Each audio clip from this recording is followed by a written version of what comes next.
Agora, Jornal Brasil Atual.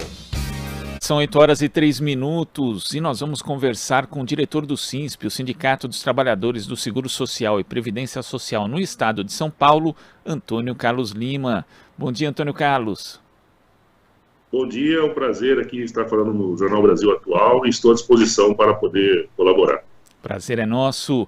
Antônio Carlos, o orçamento de 2022 sofreu diversos vetos do presidente Jair Bolsonaro, que acabaram resultando em cortes em diversas áreas, sendo que um dos cortes mais severos atingiu o Instituto Nacional de Seguridade Social, INSS, que perdeu 988 milhões de reais em despesas previstas para o ano, o que é o equivalente a 40% da verba que tinha sido aprovada no Congresso Nacional.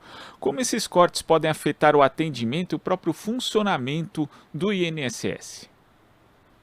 Foi a cereja do bolo do nosso aniversário, né? No dia 24 de janeiro, né, que foi anunciado esse corte, né, dia em que a Previdência Social brasileira completa 99 anos. É um presente, né, maravilhoso. É o caos, na verdade, né? Nós estamos com agências fechando pelo Brasil, no estado de São Paulo. Nós não temos contratação de servidores públicos por concurso público e nós fechamos o ano com 1.800.000 benefícios, né, represados, não concedidos. 1.800.000 benefícios, nós falamos de 1.800.000 famílias. Desses 1.800.000 benefícios, 500.000 benefícios são somente de benefícios do BPC, LOAS, que atendem aos idosos em situação de vulnerabilidade, aos deficientes, e nós somos pegos com esse corte do orçamento que poderá ainda mais afetar esse atendimento que já está muito aquém daquilo que o trabalhador merece e muito mais do que merece, ele paga por isso. Então nós estamos vivenciando já nesse mês de janeiro, né, o prenúncio de que será o ano todo. Muito provavelmente esse número de benefícios represados aumentará, tendo em vista que todas essas variantes, falta de servidores, falta de capacitação, salários congelados, o não investimento em tecnologia da informação, já que o governo diz, né, a gestão do INSS diz que vai investir em benefícios concedidos automaticamente.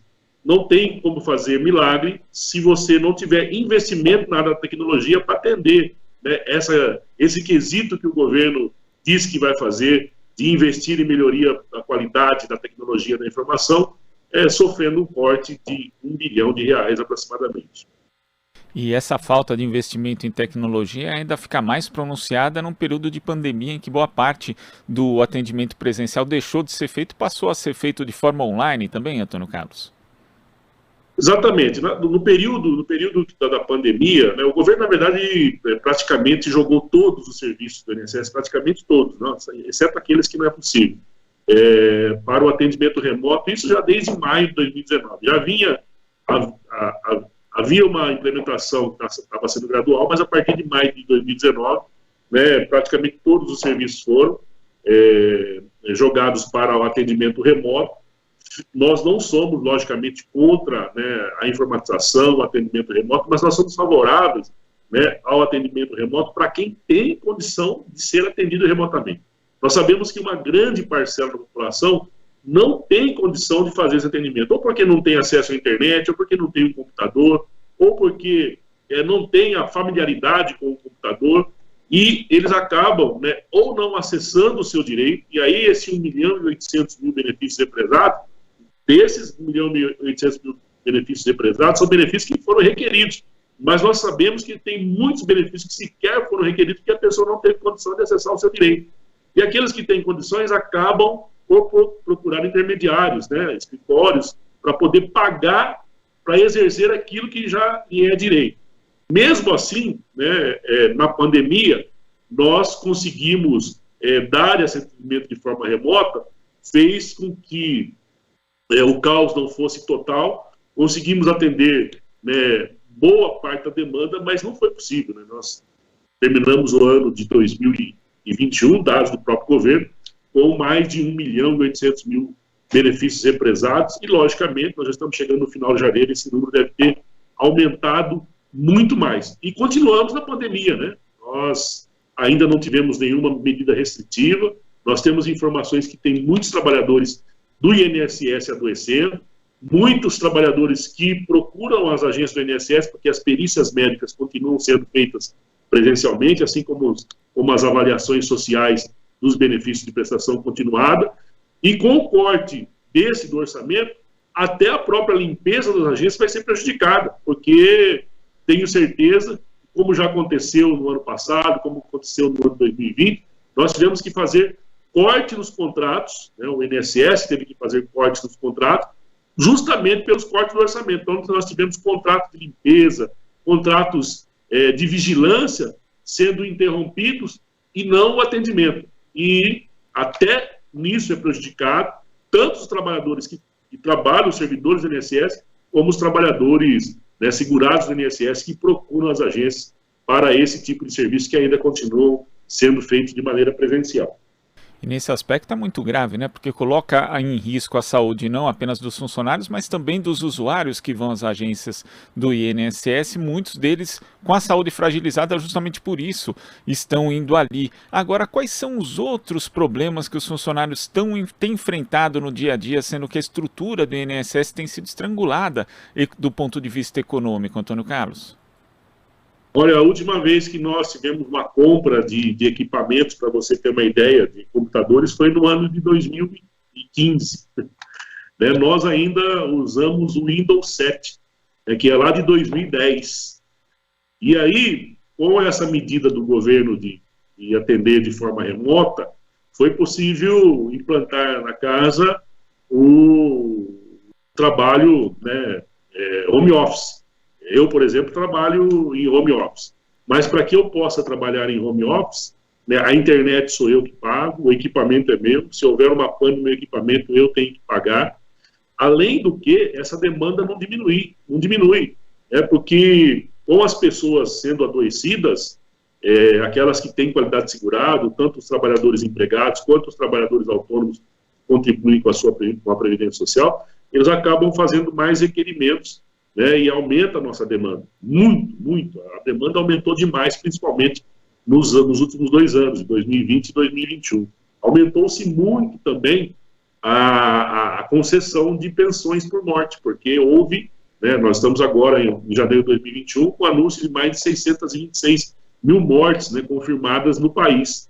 E aí a gente fica, às vezes, até constrangidos, porque uma pessoa que tem o seu companheiro, a sua companheira que falece, dá entrada numa pensão, já tem aquela dor da perda, mas tem também, principalmente, a dor daquela contribuição mensal, do salário mensal que aquele companheiro trazia para dentro de casa para fazer parte do orçamento, e quando dá entrada numa pensão, por todas essas variáveis, pela falta de servidores, pela ausência de concurso público, por equipamentos obsoletos, uma pensão chega a demorar de 4, 5, até 6 meses para ser concedida, e nós sabemos que tem uma família lá passando necessidade.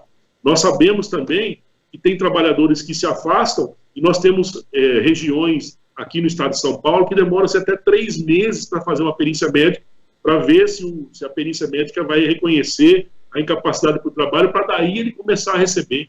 Tem gente que entra com pedidos de aposentadoria por tempo de contribuição, mas muitas vezes ele já não está mais contribuindo ou está desempregado, precisando do valor da sua aposentadoria, e nós demoramos ainda esse período também para poder conceder. Quer dizer, não tem como, não existe como você melhorar essa situação, não existe como, se você não tiver investimento, não existe mágica, né?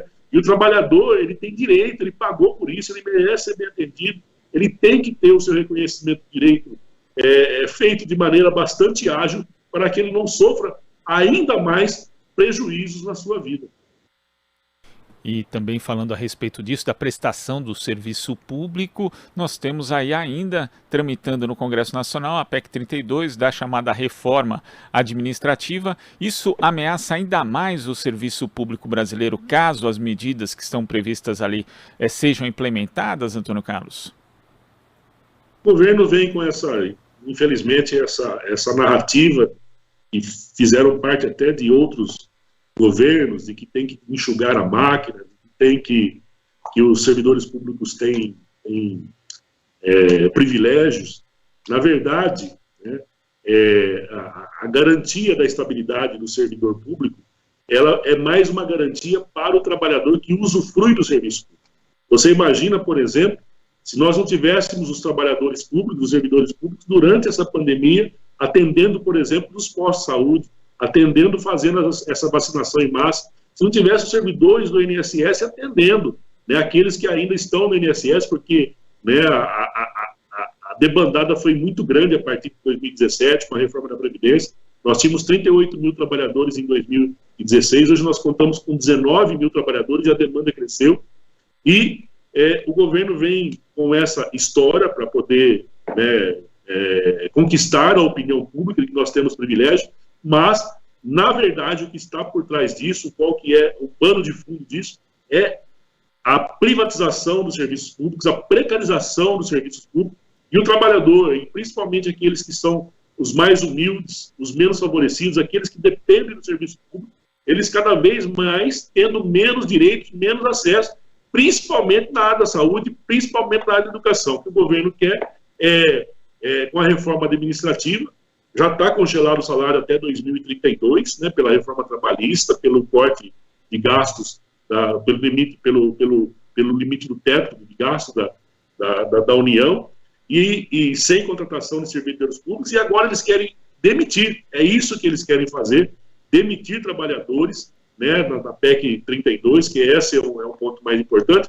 além de permitir a contratação de empresas terceirizadas. Quer dizer, o trabalhador vai ter que, além do governo pagar para essas empresas terceirizadas prestar o serviço público, o trabalhador, para acessar alguns serviços públicos, também terá que pagar. E aí, gente, isso é uma lástima, é lamentável, é coisa de governo neoliberal, governo que tem visão ultradireita, de que não tem nenhuma preocupação com o trabalhador, que, na verdade, nós estamos sabendo, até pelos números que nós acompanhamos todos os dias, que durante essa pandemia, aqueles que são mais ricos ficaram mais ricos nesse país, e nós temos uma massa de trabalhadores desempregados à margem da sociedade e sequer acesso aos serviços públicos nesse país. Você citou há pouco, Antônio Carlos, o caso das pensões, né, que às vezes a família já passa por uma situação muito difícil por conta de uma perda e acaba tendo um atraso na concessão dos benefícios por conta dessa desestruturação, desse desmonte que está sofrendo o INSS. E tem um artigo aqui no site do SINSP mesmo, do Sandro César, que é presidente da CUT do Rio, que ele mostra o seguinte dado, Antônio Carlos: de janeiro a setembro de 2021 foram concedidas 338 mil pensões para famílias de trabalhadores urbanos, que é 62% a mais do que no mesmo período de 2019, quando foram 209 mil. Isso provavelmente por conta justamente da pandemia da Covid-19. Mas ele cita um exemplo que ilustra bem os impactos que a reforma da Previdência tiveram na concessão de benefícios como a pensão. O exemplo é de uma trabalhadora que contribuiu por quase 15 anos com salário médio de R$ 3.500. Se morreu antes da reforma, deixou uma pensão de R$ 3.500 para o único filho dependente. Já se a morte foi depois da reforma, a média de salário cai para R$ 3.100, porque não exclui os piores salários da carreira, e a pensão por morte para o único filho vai ficar em R$ 1.116, uma redução brutal em relação à regra antiga. Agora tem se falado bastante dessa questão da revogação de parte da reforma trabalhista aqui no Brasil, de se discutir isso. É necessário também, na sua opinião, discutir a revogação de parte da reforma da Previdência, que foi aprovada também pelo governo Bolsonaro? Rapaz, quando eu comecei a ler alguma coisa aqui no programa de governo do Partido dos Trabalhadores, nós poderemos ter revogação de parte da reforma trabalhista, eu perguntei, mas e a reforma da Previdência? E nós sempre dissemos também que nós não somos contra a reforma da Previdência, porque, né, as variáveis mudam. O que não se poderia ter feito é aprovar uma reforma da Previdência, com a emenda constitucional 103/2019, da forma como ela foi feita. Nós temos muitas maldades embutidas nessa reforma que as pessoas não estão se dando conta. Por exemplo, acabou a aposentadoria por tempo de contribuição. Não existe mais aposentadoria por tempo de contribuição. Nós estamos num período de transição, né, em que as pessoas ainda conseguem se aposentar, o homem com 36, 37, 38 anos de contribuição e a mulher com 32, 33 anos de contribuição. A partir de 2027, para os homens, e a partir de 2032 para as mulheres, isso não será mais possível. O trabalhador vai ter que ter 65 anos, o homem, e a mulher 62. Aliás, a mulher 62 já a partir do ano que vem. E aí nós sabemos que o trabalhador no nosso país, quando ele ultrapassa os 50 anos de idade, o trabalhador formal, ele tem muita dificuldade de ingressar novamente no mercado de trabalho. O que vai acontecer com esse trabalhador e com essa trabalhadora?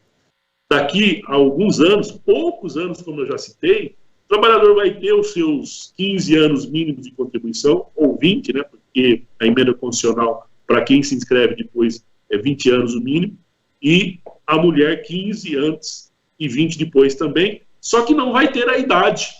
Por exemplo, uma trabalhadora com 50 anos de idade, com 30 anos de contribuição, ela perde o seu emprego e não consegue mais ingressar no mercado de trabalho. Ela tem 50 anos, ela tem 30 anos de contribuição e não vai ter acesso a nenhum benefício da Previdência Social. Quer dizer, ou ela se emprega novamente, ou ela dá um jeito de contribuir com a Previdência, ou ela vai ter que esperar 15 anos para poder ter direito a um benefício da Previdência Social.